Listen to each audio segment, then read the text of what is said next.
Hi, we're going to be talking about biomes, and there are one, two, three, four, five separate biomes throughout the world. And what a biome is it is a region of the world that has similar climate, animal, and plant species. And today for part one, we're going to be just talking about tundras and grasslands. So the first biome that we're going to be talking about is tundra. And tundras are the coldest biomes. So I gave this little reminder on our on this paper that it's the coldest of biomes. It's usually where there's snow. It covers about 1/5 of land on the earth.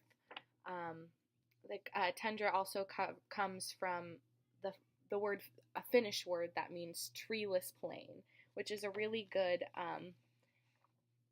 description of what a tundra looks like. And I drew these pictures, and here there's just little tiny plants, but there's no trees. This little hill right here is supposed to be snow.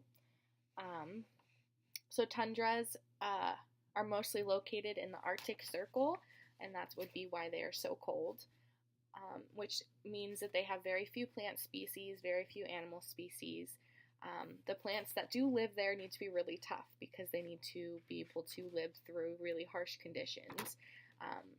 And the animals there are just the same. And a lot of animals you'll see there are caribous, lemmings, Arctic hares, polar bears, those kinds of things.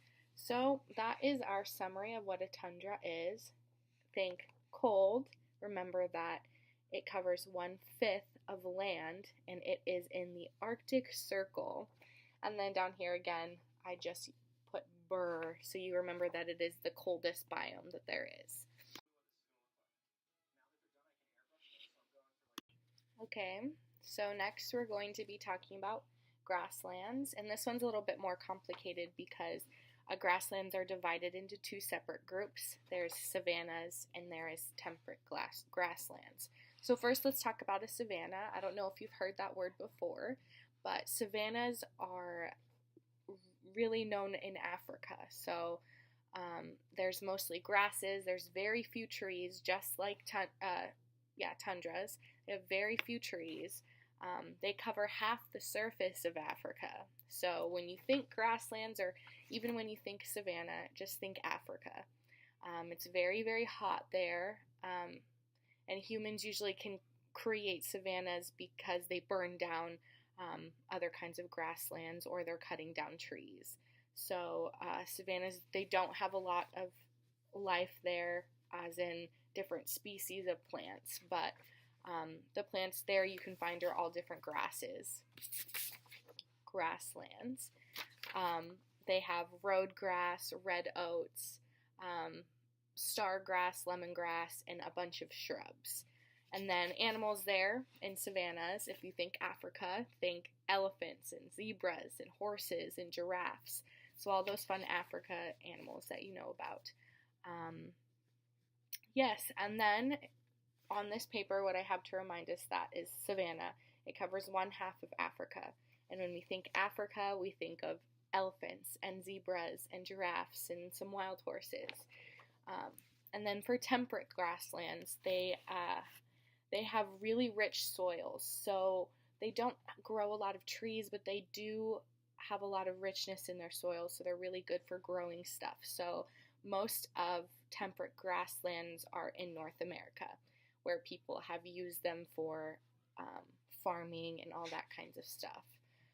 The plants that usually live there natively are purple needles, grass wild oats, foxtails, ryegrass, and buffalo grass.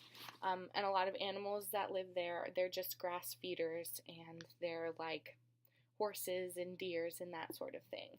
So on here, I put, to remember temperate, you need to just know North America. And a lot of it is just used for farming, but those that have not been touched, home deers and horses and just grass grazers and stuff like that.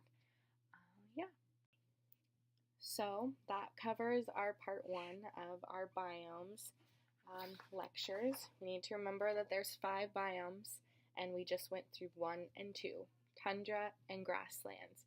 And tundra is super, super cold. Grasslands, there's two of them we need to remember, savanna and the temperate grasslands. So next time, be prepared to learn 3 more. You got this, guys. Have a great week.